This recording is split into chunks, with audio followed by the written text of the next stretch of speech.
오늘 있잖아요. 네. 저희 여기 일요일인데 네. 우리 저 서울 사무소입니다. 근데 우리 지우 학생, 지우가 지금 몇 년생이죠? 14년 2014년생. 예. 몇 기인 줄 아세요? OS에서? 10년생 아니고 33기 아니면 34기 35기예요. 35기 네, 35기. 네. 우리 지우 어린이가 맞습니다. 오늘 제가 이제 카메라를 이렇게 좀 미리 양해를 구하고 이렇게 한 이유는 뭐냐면 그 예비 학부모를 대신해서 네. 궁금한 거 있으면 좀 이렇게 제가 대답도 드리고 예. 뭐든지 그냥 자연스럽게 난 그게 좋을 것 같아요. 저도 좀 여쭤보고. 실제로 그 제가 보냈을 때 저 진짜 이제 그 보내주신 그걸 제대로 다 못 보고 온 상태고요. 실은 이제 네. 공부를 하고 왔었어야 되는데 네네. 제가 좀 상황이 좀 여의치가 않아서 좀 죄송합니다. 음. 그래서 그 유학을 보냈을 때 네. 그 뭐 준비해야 되는 뭐 절차라든지 이런 게 좀 있잖아요. 네, 그래서 네. 그런 거를 저희가 무엇을 준비해야 되는지 그게 또 궁금해요. 근데 네. 그 앞으로 또 1년 이상이 지금 남았잖아요. 예. 지금 4월 초니까 내년 8월에 가는 건데 네. 지금 이제 네. 상담을 하고 네. 이제 그럴 건데 네. 언제서부터 이렇게 준비를 하셨어요? 생각은요. 생각은 한 작년 정도. 작년 정도. 네, 작년 정도 생각을 좀 했었고, 네. 그 저희는 이제 그 영어 유치원 다니다가 네. 학교로 이제 초등학교로 이제 가잖아요. 네네. 근데 그 이후에 이제 학원을 보냈더니 네. 그때 이제 계속 영어를 접했던 영어 유치원에 있었을 때 대비해서는 영어를 접하는 빈도가 떨어지고 또 학원을 보내놨더니 학습만 해야 되고 그런 상황이 좀 이제 흥미가 조금 떨어지니까 네. 한번 보내면 좋을 것 같다는 생각을 했죠. 네. 예. 근데 제가 이렇게 뵙게 그 일하시죠? 예, 저는 가장 이제 주분 아시고 예, 맞벌이입니다. 맞벌이 예. 하시고. 예. 네. 그 맞벌이 하시다 보면 가끔 이렇게 또 뭐 주재원 같은 걸로 나가시는 분들도 더러 계시잖아요. 네. 그런 거는 생각해 보신 적 없어요 혹시? 저는 또 이제 저희 신랑이랑 또 맞춰야 되는 상황이고 좀 그러기 때문에 네. 그런 상황은 여의치가 않아서 예. 그래서 그 좀 다른 생각을 좀 하게 됐죠. 제가 네. 주재원으로 나가서 하면은 또 저희 집안 저기 육아가 좀 흔들리기 때문에 예. 그래서 주재원보다는 차라리 이제 유학을 보내는 게 낫겠다라는 생각이 들었어요. 네. 저희 상황에서는 예. 그런 경우가 많이 있죠. 예. 네, 많이 있죠. 주재원으로 혹시 갔다 오신 분들의 얘기는 좀 들어보셨어요? 그 저희 회사는 한 1년 단위로 이제 연수 프로그램이 있어서 갔다 네. 왔는데 네. 글쎄요, 잘 모르겠어요. 그리고 그게 주재원이 잘 됐으면 그 주변에 있는 회사 동료분들이 자녀를 따로 뭐 뉴질랜드나 다른 지역으로 보내진 않겠죠. 그런데 그런 분들도 교육에 관심 있으신 분들은 네. 다른 곳으로 다 보내시더라고요. 네. 예. 그동안 이제 이렇게 뭐 아이를 유학을 어떻게 보내고 언제 보낼까 이런 걸 나름대로 틈틈이 공부를 많이 하셨을 거 아니에요. 아직 뭐 그러지는 않습니다. 어떻게 그럼 OSS를 알게 되신 거예요? 저는 이제 저희 언니가 추천을 해서 언니가? 예. 언니가 어떻게 추천하셨죠? 그 저희 언니 이렇게 뭐 영어 유학도 갔다 왔던 사람이고 네네. 그리고 이런 좀 뭐라고 해야 되죠? 관심이 좀 많아요. 아하. 근데 막 검색을 해보더니 여기가 너무 좋은 것 같다라고 이렇게 추천을 딱 해주시더라고요. 언니는 애가 없어요? 예. 그러니까 조카를 예. 보내자. 관심이 많고 근데 본인도 늦게 유학을 갔다 왔는데 네네. 그 실제로 가정을 바꿔 왔죠. 티솔 가정을 바꿔 왔는데 영어가 T니까 일상생활 너무 편해지는 거예요. 그래서 빨리 보내라고 빨리 하더라고요. 보내라. 예. 테소를 전공하셨으면 이제 그걸 아시는 거지. 언어는 어렸을 때 해야만 결과가 좋다라는 거를. 중요키 포인트더라고요. 그럼요. 그 테솔에서 가장 테솔이 이제 외국인은 그러니까 영어 교수법이잖아요. 예. 영어 교수법에서 가장 강조하는 게 나이거든요. 네. 언어 습득에 있어서 예. 나이보다 더 중요한 거는 없거든요. 근데 전 여기서 질문. 예. 지우가 이제 여자아이잖아요. 네. 여아인데 예. 딸을 혼자 보낸다라는 거에 대한 보통 딸 가진 부모들은 그 걱정 되게 많이 하시거든요. 많이 하죠. 어. 많이 하는데 저는 그냥 새로운 세계를 그냥 보여주고 싶어요. 네네. 그리고 저도 예전에 유학을 좀 가고 싶었는데 그때 당시에는 또 그런 게 많이 없지 않았습니까? 이제 그러다 보니까 또 하나 질문이요. 네. 보통 이제 그 엄마들하고 제가 많이 상담을 하잖아요. 네네. 상담하면 어떻게들 얘기하시냐면 어떻게 애를 떼어내고 혼자 보내지? 진짜 엄마 맞나? 나는 못해. 내가 데리고 가면 데리고 가지. 네. 그런 얘기 되게 많이 하시거든요. 네. 굉장히 많이. 그리고 우리 애가 안 가려고 그래요. 제가 한번 살짝 물어봤더니 우리 애가 안 가려고 그래요. 그렇게 얘기하시는 분들도 많아요. 예, 뭐 사람 마음에 계속 변동이 되죠. 뭐 이랬다 저랬다 하니까. 지우 엄마는 어떻습니까? 지우 엄마의 마음이 확실하면은 네. 지우 설득하는 거는 일도 아니다 그렇게 생각하세요? 혹시? 지우는 간다 그래요? 본인도 가고 싶어요. 근데 그게 참 재밌는 게요. 엄마 생각이 확실하면 아이는 뭐 가네 안 가네에 대한 의문이 별로 없더라고요. 어떻게든 보내시더라고요. 근데 엄마 생각이 확실하지 않으니까 네. 아이에게 물어보는 거죠, 그거를. 확신이 안 서시고. 확신이 안 서니까. 그러니까 한 50% 정도 확신이 있으시니까. 그렇지. 그러니까 좀 엄마가 불안하니까 네. 애한테 물어봐갖고 애가 간다 그러면 보내주겠다. 근데 애가 어떻게 간다 그러는 애가 어디 있어요? 부모하고 떨어져서 혼자 가는 건데.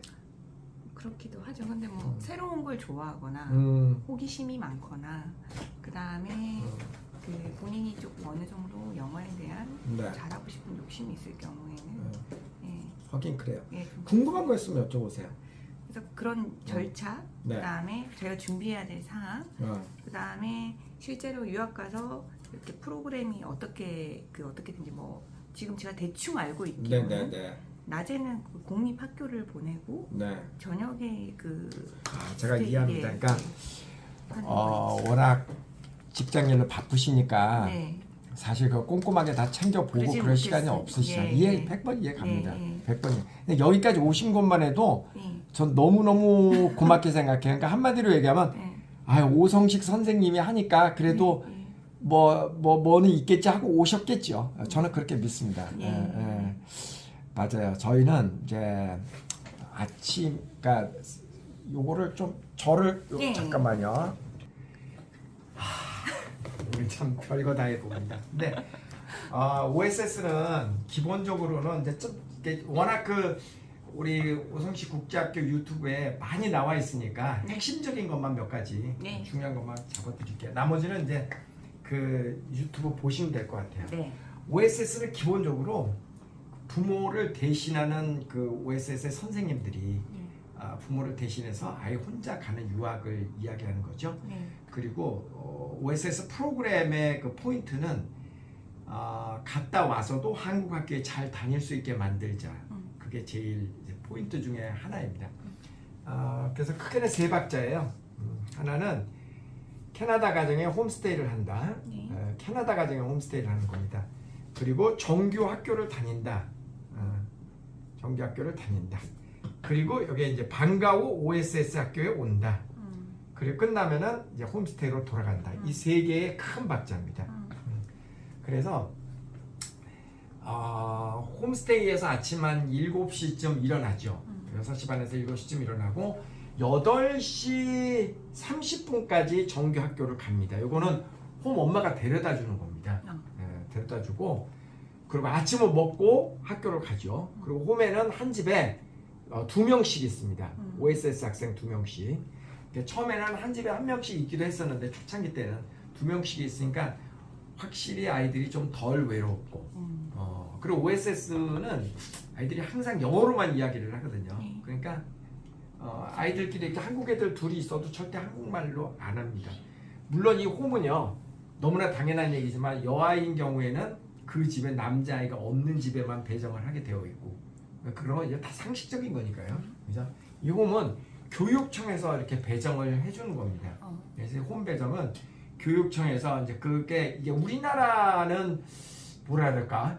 외국을 우리가 나가가지고 경험을 하는데 이 캐나다, 호주, 뉴질랜드 이런 나라들은요 외국 애들을 불러들여서 우리 아이가 외국을 경험하게 만드는 그런 문화를 가지고 있습니다. 그래서 OSS가 있는 그 동네는 한 집 걸로 하나씩 이렇게 외국 아이들이 많이 있습니다. 집에. 되게 신기하죠. 그 우리나라는 어지간한 동네에서는 자 외국 갔다 온 아이들 그럼 뭐 거의 다 될 거래요, 그죠? 네. 근데 의외로 캐나다만 하더라도 외국 갔다 온 아이들이 별로 없습니다. 초등학교 기준으로 보면. 미국은 사실 외국도 아니고요. 네. 우리가 있는 동네에서 미국 그 국경까지는 한 2-30분이면 가거든요. 그러니까 멀리 가본 경험은 별로 없더라고요. 그래서 외국 애들을 불러들여서 한국을 경험하고, 특히 한국이 요즘 K컬처의 영향으로 인기 좋습니다. 한국 애들을 이렇게 호스트하려고 하는 그 호스트 패밀리들이 많이 있죠. 정규학교는 아침 8시 반부터 시작해서 오후 한 2시 40분 정도에 끝납니다. 그래서 모든 정규 학교는요, 한 학년이 2개 반밖에 없습니다. 2개 반. 그리고 1학년부터 7학년까지가 초등학생이거든요. 초등학생이고 한 반이 약 맥시멈 25명 정도 돼요. 적게는 20명에서 25명. 그러니까 25명을 잡아도 2개 반이면 한 학년이 50명이죠. 그 7개 반이면 5, 7, 35, 350명. 그러니까 전교생이 350명. 여기에 유치원생도 좀 있다고 치면 맥시멈 400명. 400명 안 됩니다. 300에서 350명 정도 되는 게 초등학교의 사이즈입니다. 그리고 한 학년이 2개 반밖에 없고, 한 반에는 외국인 학생을 받을 수 있는 총 인원이 2명입니다. 근데 그 외국인 학생은 주로 한국 아이들이죠. 초등학생들이 유학 오는 경우에는 한국 애들 외에는 없습니다. 그러니까 한 반에 2명 정도는 한국 애들이 있을 수가 있죠. 그 이상은 한국 애들이 없습니다. 그래서 이제 아침에 도시락은 싸가지고 가고요. 캐나다는 공립이건 사립이건 간에 그 학교에서 이렇게 급식을 주는 제도가 없습니다. 그래서 도시락을 다 싸가지고 갑니다. 도시락은 홈에서 싸주고, 그러면 이제 2시 40분이 되면 OSS 차가 요 앞에서 기다렸다가 애들을 데리고 OSS로 옵니다. 방과후 학교로 오는 거죠. 쉽게 얘기하면 학원 같은 거죠. 그러네요. 근데 이 건물은, 이 OSS는 교육청 별관 건물 안에 있습니다. 근데 이 교육청 별관 자체가 예전에는 초등학교였습니다. 그 초등학교를 이제 폐교하고 그거를 교육청 건물로 쓰는 거죠. 별관 건물로. 그래서 구조는 초등학교하고 똑같이 생긴 건물인데 이 안에서 우리가 수업도 하고 사무실도 이 안에 있고 그렇습니다. 그러니까 OSS는 초등학교를 한 학교만 보내는 게 아닙니다. 지금 한 8개 학교 정도에 분산해서 배치를 하고 있습니다. 그래서 OSS 차가 여러 대가 아이들이 끝날 때가 되면 이렇게 쫙 가서 아이들을 이렇게 모아서 이제 OSS로 오는 거죠. 여기에 도착하면 2시 50분에서 3시 전에는 다 옵니다. 그러니까 2시 40분에 끝나는데 2시 50분에 온다는 얘기는 무슨 얘기예요? 학교가 다 가까이에 있다라는 얘기입니다. 그래서 이제 3시서부터 수업이 시작이 되는데 3시부터 4시까지는 매일 국어하고 수학을 합니다. 국어하고 수학. 국어 수학은 유학 기간 중에 정말 중요한 거예요. 이게 그 기러기 엄마가 애들을 데리고 가가지고 가장 부족한 부분이 바로 이거거든요. 국어 수학을 제대로 해줄 수가 없습니다. 엄마가 데리고 가면은 영어에 대해서만 신경을 쓰는데 사실 국어 수학 굉장히 중요한 겁니다. 이거 1년 이상 안 하고 그냥 한국 들어오면은요, 한국 학교에 적응을 못 합니다. 국어 수학은 한국 국어, 한국 수학을 얘기하는 겁니다. 매일 합니다. 그 다음에 4시서부터 6시까지는 영어를 합니다. 영어는 레벨별로 한 기수가 한 20명 잡았을 때 한 4개 반, 한 5명 정도당 1명씩 해갖고 레벨을 정해서 원어민 선생, 그러니까 캐나다 선생님의 수업을 하게 됩니다. 그리고 6시에 끝나면 6시부터 6시 한 45분 정도까지는 저녁 식사를 하죠. 한국 음식으로 매일 저녁을 제공을 합니다. 사실 우리 초창기 때는요, 요때 이제 끝나면은 바로 홈에 가가지고 홈에서 저녁을 먹게 했어요. 그리고 이제 홈에서 저녁을 먹으면서 하루에 있었던 일을 홈 엄마하고 이야기하면서 캐나다의 저녁 음식을 먹는다. 음식도 하나의 문화니까. 이게 말은 되게 멋있는데요, 현실은 전혀 그렇지 않더라고요. 아이들이 가면은 뭐 6시 반 7시 돼서 집에 가면 냉장고에서 뭐 이렇게 꺼내가지고 혼자 마이크로웨이브에다가 데워서 혼자 먹고 그런 경우가 태반입니다. 거의가 그렇게 먹습니다. 너무너무 슬퍼요. 그래서 이건 안 되겠다 싶어서 한참 됐습니다. 저녁 식사를 제공한 거는. OSS 저녁 식사는 정말 푸짐하게 엄청 잘 나옵니다. 매일 식사를 제공하고 6시 45분쯤에 끝나면 이때서부터 약 30분간은 담임 선생님 시간입니다. 담임 선생님이라고 하는 것은 이제 아이들을 6, 7명을 한 그룹을 해갖고 우리 생활담임 선생님 한 분이 그러니까 부모를 대신하는 역할을 하는 거거든요. 매일매일 아이들의 건강 체크하고 학교 숙제 체크하고 준비물 체크하고 상담하고 이런 모든 역할을 생활담임 선생님이 하고 생활담임 선생님 두 분 위에 또 생활담임 선생님 큰 선생님이 또 한 분 계시고 그래서 2중 3중으로 아이들을 관리를 하고 있거든요. 그래서 이 생활담임 선생님 시간이 매일 한 30분 정도 쉬게 됩니다. 이때는 이제 학교의 유인물 같은 것도 거기도 가정통신문 같은 게 있거든요. 그거 챙기고 그 다음에 또 덜어는 아이들이 숙제 학교에서 프로젝트 숙제 같은 걸 내주는 경우 같이 하기도 하고 그래서 대충 7시 30분 정도가 되면 하루 일과가 끝나고 홈 엄마가 데리러 옵니다. 다 데리러 오면은 그때 이제 아이들을 데리고 홈으로 가면 자기 홈에 가면 8시쯤 되죠. 그러면 저녁을요 캐나다 아이들은 저녁 되게 일찍 잡니다. 한 9시면 다 잡니다. 초등학교 4, 5학년 아이들은 9시면 다 재우죠. 빠른 아이들은 8시에도 자고 아침에 일찍 일어나는 건 뭐라고 안 하는데 밤 늦게까지 있는 거는 허락을 안 합니다. 중학생이 되면 뭐 늦게까지 있어도 괜찮은데 초등학교 아이들은 9시면 다 자게 합니다. 키 안 큰다고 일찍 재우죠. 그리고 거기는 깜깜해요 밤이. 우리나라처럼 막 이렇게 뭐 밝고 그렇지 않습니다. 반딧불도 아직 있고요.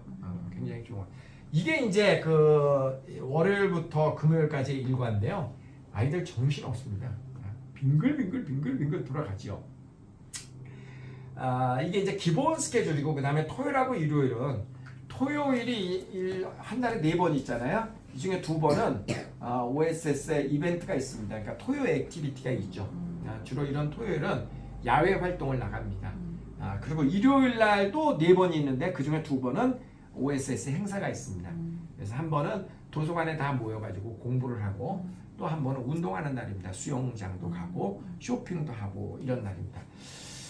그러면은 이제 일주일에 토요일 2번, 그 다음에 또 일요일 2번은 노는 토요일, 노는 일요일이죠. 이때는 우리가 줌으로 우리 아이들의 생활을 또 관리를 합니다. 그래서 실제로는 1년 내내 있는 동안 선생님들이 아이들을 관리합니다.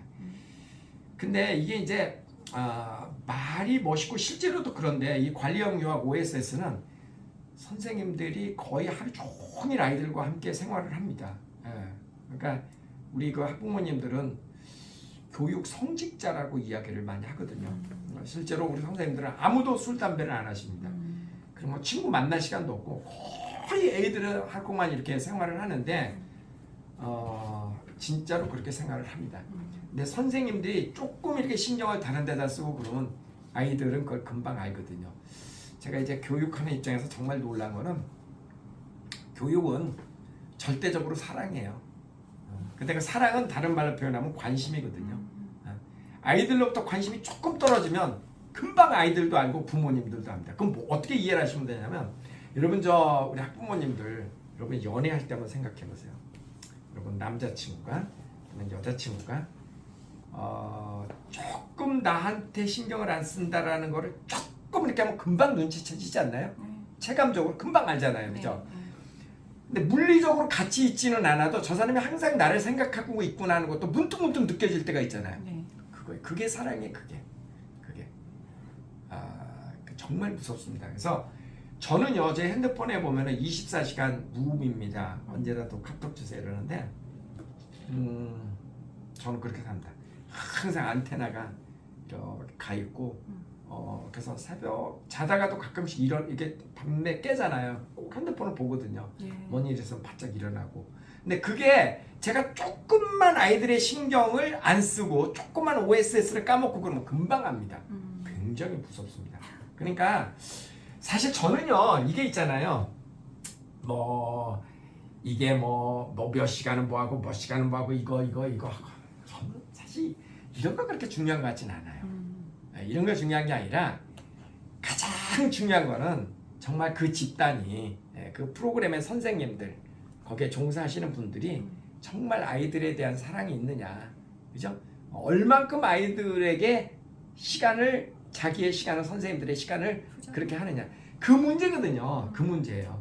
근데 이거는요 말로 표현이 안 됩니다. 그 말로 표현이 돼요. 이런 거는 말로 표현되죠. 우리는 뭐 점심은 뭘 주고 몇 시간은 뭐 하고 이거는 말이 되는데 실질적으로 이거 그렇게 중요한 게 아니다라는 거죠.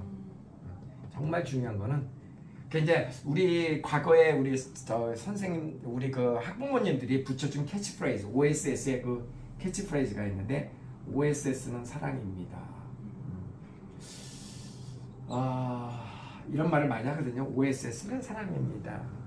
저는 저게 핵심인 것 같아요. 근데 저거는 말로는 설명이 안 됩니다. 직접 가서 경험하고. 그래서 이제 OSS는 뭐 광고를 한다거나 홍보를 한다거나 그런 거 전혀 안 하잖아요. 소개에 의해서 이렇게 오고 그리고 너무 많게 궁금하고 제가 이야기하는 거는 별 의미가 없다고 생각이 돼요. 가서 경험하신 분들의 이야기를 들어보고 또 정이 안 되면 우리 오성식 국제학교 그 유튜브에 보면은 살아있는 동영상이 굉장히 많이 있습니다. 그런 거 좀 보시면 좀 느낌이 오지 않을까? 더 디테일한 이야기는 제가 여기서도 많이 할 수 있지만 그래도 유튜브 보시면 많이 나와 있으니까 예. 그 나머지 이제 또 제가 질문에 답을 드리도록 하겠습니다. 아유 어리니까 괜찮습니다. 충분히 이해합니다. 예. 제가 짧게 설명을 드렸는데 그걸 뭐 완벽하지는 않을 거예요. 나름대로 핵심을 얘기를 해주셔서 그래요? 제가 이해를 했습니다. 그래요? 다행입니다. 저기 얘기를 들으면서 살짝 걱정되는 거는 저희 지우는 좀 아침에는 좀 늦게 일어나는 편이고 네. 저녁에 늦게 자는 스타일. 근데 늦게 자는 거는 100% 고쳐져요. 늦게 잘 수가 없어. 그리고 이제 우리나라처럼 환경이 우리나라는 주로 아파트 이러면은 밖이 또 막 좀 소란스럽기도 하고 가끔 앰뷸런스도 지나가고 막 밝고 그렇잖아요. 근데 거기 깜깜해요. 저녁 되면 깜깜하고 다 자니까 일찍 잡니다. 그리고 낮에 학교에서 리세스 시간이라고 있어갖고 1시간 반 정도는 매일 뛰어요. 운동도 시키고. 네네. 그래서 아이들이 굉장히 뭐 하여간 운동 되게 많이 시키거든요. 그래서 피곤해합니다. 그래서 잘 자요. 그리고 가끔 그런 거 물어보시는 분도 계세요. 그 아이가 아침에 늦게 일어나면 학교를 빼먹으면 어떻게 못 가면 어떻게 하냐. 근데 부모가 엄마가 계시는데 그러진 않죠. 깨워서 보내죠. 엄마가 데려다 주는 건데. 그렇죠. 그건 걱정이 안 될 것 같고. 네네. 요즘은 그리고 또 그 뭐라 그럴까? 꼭 영어 막 이런 거보다도 자기 혼자 할 수 있는 습관을 길러주기 위해서 OSS를 보내시는 분들이 더 많습니다. 중요합니다. 굉장히 중요하죠.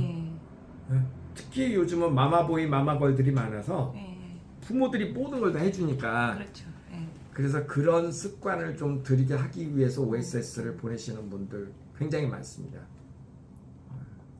아무래도 이제 부모님이 같이 있게 되다 보면 해주게 되거든요. 그럼요. 애기가 어려 보이고 이러기 때문에. 근데 이제 본인이 스스로 할 수 있는 시간을 줘야 되는데. 맞아요.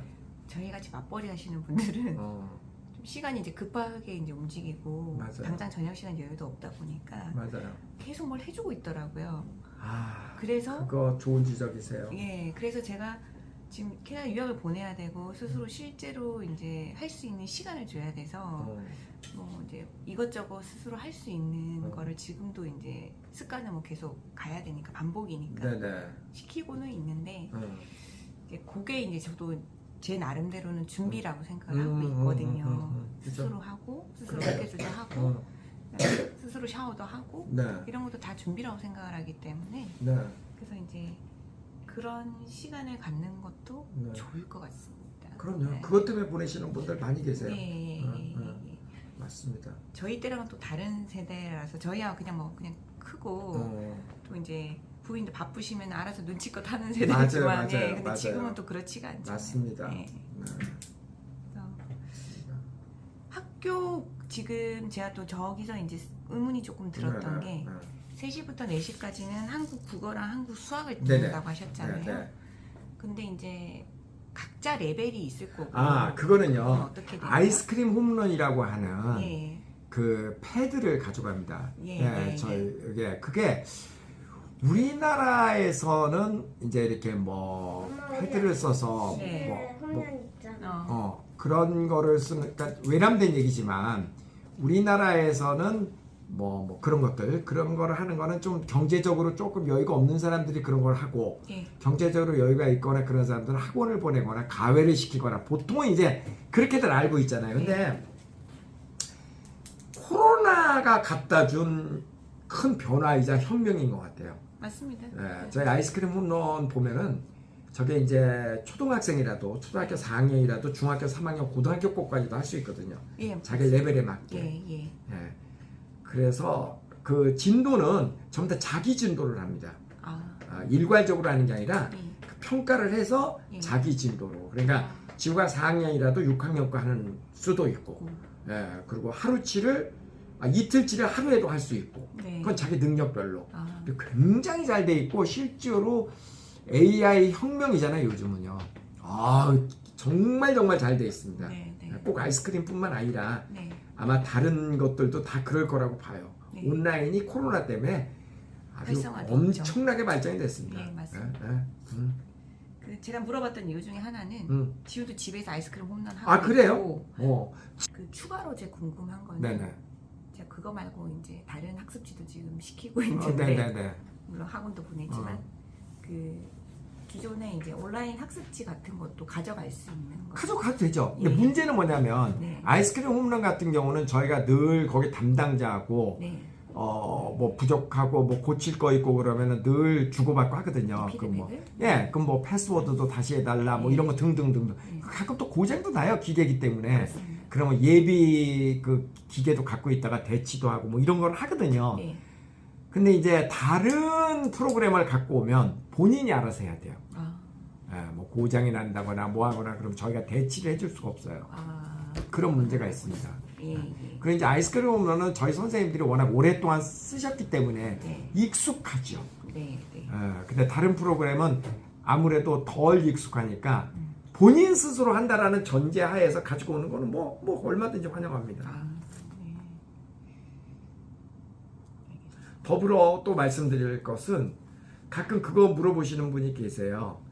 뭐 국어 수학 말고도 사회 과목이라든가 과학이라든가 이런 것도 할 수 없느냐? 다 할 수 있죠. 네. 다 할 수 있는데 OSS 프로그램이 다 이렇게 꽉 짜져 있는 프로그램들이 많아서 다른 거를 하면은 그 시간에 돈 낸 OSS 프로그램을 빼먹고 그걸 하는 거예요. 그다음 또 이런 질문 하시는 분이 계세요. 악기를 거기 가서도 지속할 수 있느냐? 할 수 있죠. 할 수 있는데 평일에는 안 되고 주말에밖에 못 하잖아요. 주말도 토요일은 2번이 우리가 액티비티가 있잖아요. 그럼 토요일 2번 가운데 1번은 이제 가야 되는데 그러면 이제 데려다 주고 데려오고 거기 가서 레슨 받고 다 돈이잖아요 별도로. 근데 그거를 와서 그걸 연습을 하고 그래야 되는데 그런 시간들이 별로 없어요. 근데 요즘에 또 하나의 혁명이 일어나더라고요. 그게 뭐냐면 한국에 계신 악기 선생님하고 줌으로 레슨을 받는 경우도 있습니다.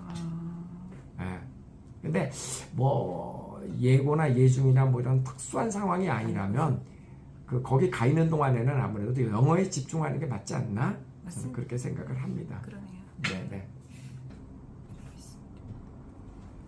그리고 이제 또 하나는 이제 보통 이제 OSS를 경험하신 분들, 동생에 의해서 온다거나 그럴 때는 경험을 했으니까 별 부담 없이 이렇게 오는데 처음 접하신 분들은 그래도 걱정이 많이 되죠. 근데 그럴 때는 일단 3개월 경험해보고 연장하는 방법도 있어요. 그것도 좋은 방법입니다. 어차피 돈은 똑같습니다. 3개월 경험하고 3개월 후에 차액을 지불하고 1년으로 연장하는 방법이에요. 그런 방법도 있다는 걸 알려드립니다. 매번 20명 정도가 가면은 한 대여섯 명은 3개월 후 연장으로 갑니다. 그리고 100% 다 연장을 합니다. 그래서 걱정될 때는 그렇게 해서 안전장치를 하고 가는 게 낫죠. 네. 궁금한 사항은 있고